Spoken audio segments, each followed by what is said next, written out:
obviously a pretty chaotic, hectic, stressful event. So it's good to have a plan. That's why we're going to cut these up today, so you can kind of see how you would cut one up to make what they call a rescue corridor. The rescue corridor is what you want to evacuate all the patients on. You can see that inside the bus it's tight. That aisle, you can't even get a backboard down. You have to go over the seats. If you get a lot of traumatic injuries, then it can be a real nightmare. So the idea is you want to cut an opening for easy egress or to get your patients out. The whole idea with the bus is efficiency and proficiency. You got to know how to use your tools. You got to have good tools and have a plan in place. That's kind of where we're going to start today with you. So talking about stabilization first, the good news about the buses is they're 15,000, 21,000 pounds, somewhere in that area. For the most part, our struts and cribbing will work. Remember, our cribbing, most of us have 18-inch 4x4 cribbing. I know displays has some 6x6, which is nice. But most of us have 4x4, 18 inches, so that's going to give us, 6,000 pounds per contact point. So we're looking at 24,000 pounds total. It's not going to, on the truck it's a problem, but on the bus it'll work. So that's good. The other thing is buses are relatively stable. If you have, when they're on their wheels, unless it's leaning on a car or something like that, but you still want to chalk the wheels.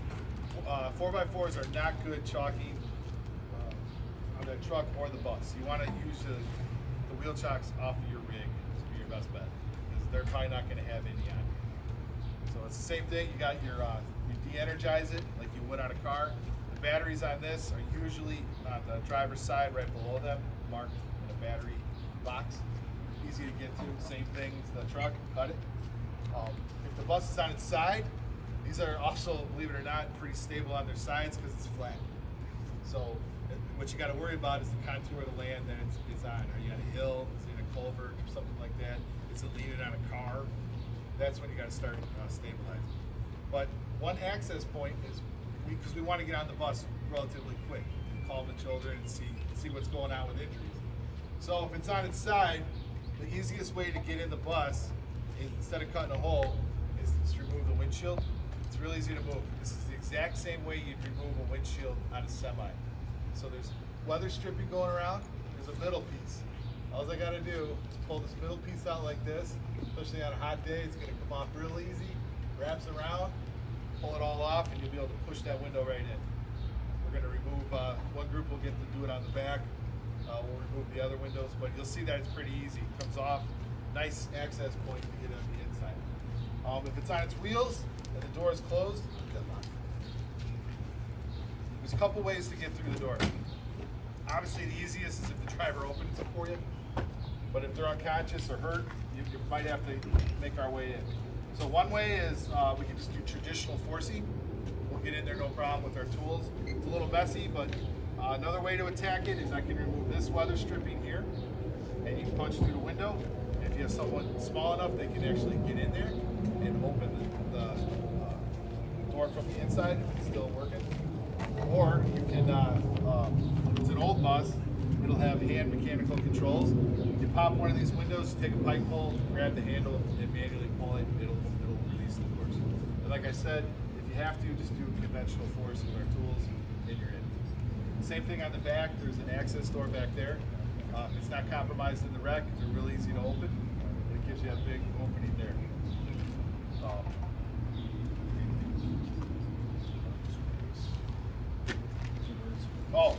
on the inside, he's going to show you there's our emergency release up on the top left.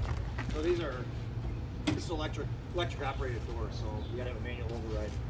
So right now this lock, this is how it'll be found. If these are open, it wouldn't be open. If they're closed, you wouldn't be able to close. Or if they're closed, you wouldn't be able to open. If they're open, you wouldn't be able to close. But above here, in this area, somewhere there'll be a red handle, usually marked clearly plain. It says emergency use only. Move handle forward. Open door. Push it forward. And now it's completely disengaged from the gear mechanism.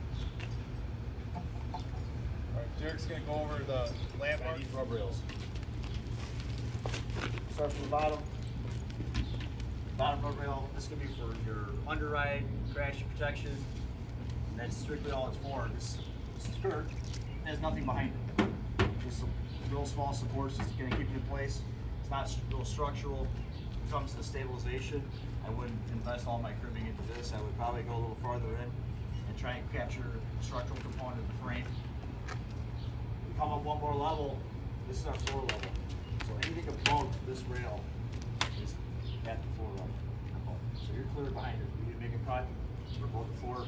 If you get into this rail, you're gonna be cutting into the floor. So one more, this is the seat level. So the bottom of the seats, right behind this. So that's good for us in the fact that we know we need to get someone out of the seat and they're trapped there. We can't get to them from the inside. We need to get them out this way. We just make a quick cut down to this level. Open this up, we can slide them off the seat. Top level again is just more impact protection, occupant protection. That's right about their shoulder level, maybe head if they're little kids. Windows. Remember, this is full of kids potentially, injured kids, scared kids. We're not going to go like animals smashing all the glass and blowing glass all over these kids. It's a much easier way. We can actually take these out, frame it all from the inside. So I don't know if you see it through here. You can see here. So like if you look at the posts between the windows, there's washers with a little Phillips head screw on them. There's 4 of them in this bus. Sometimes there's 3. It's going to vary, but it's only the same concept. So those screws are holding those 2 frames in place. So you have to get both sides out. And when you come inside it, once you remove those screws, the only thing holding these in place is adhesive.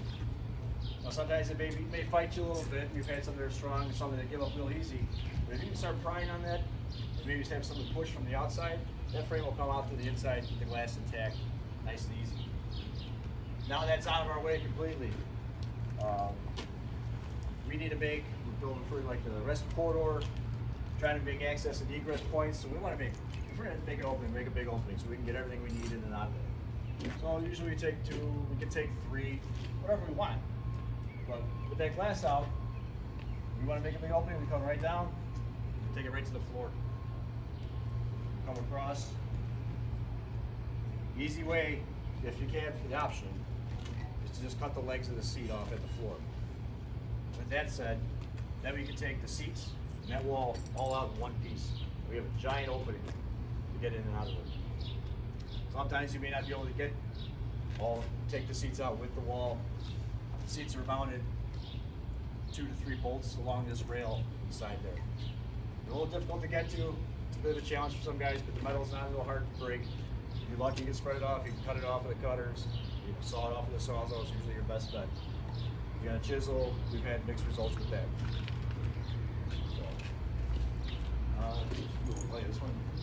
You guys look under here. We got this big, heavy reinforced cage. That's your gas tank, diesel fuel.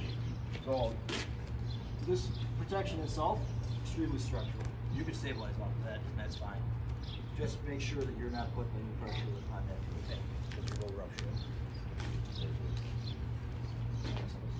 No, so buses are built like tanks. They don't look like much. Looks like just a bunch of sheet metal, but they're very structural sound, and that's for obvious reasons for children. So it's your best friend's going to be Sawzall, and that's where we've seen a lot of limitations this week with poor quality tools, and the same goes with blades.